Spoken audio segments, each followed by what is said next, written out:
కుమరం భీం ఆసిఫాబాద్ జిల్లా పరిషత్ జడ్పీ సర్వసభ్య సమావేశం హాట్గా సాగింది. అధికారుల పనితీరుపై జిల్లా ప్రజా ప్రతినిధులు అసహనం వ్యక్తం చేశారు.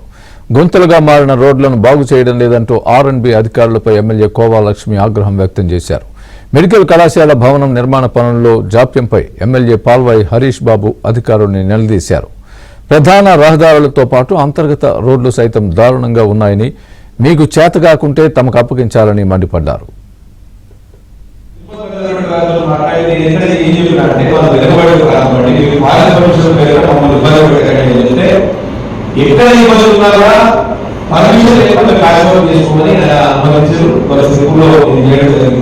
అదేవిధంగా ఎక్కడ మీరు పర్మిషన్ రావడానికి 2-3 ఏళ్ళు అయితే ఆ 2-3 ఏళ్ళు ఆ ఉత్తర రోడ్లంటే ఎంత దారుణమైన పరిస్థితి అంటే ఆ ఇన్నోవా తిరగక నేను ఒక మహిళ తీసుకుంటూ పరిస్థితి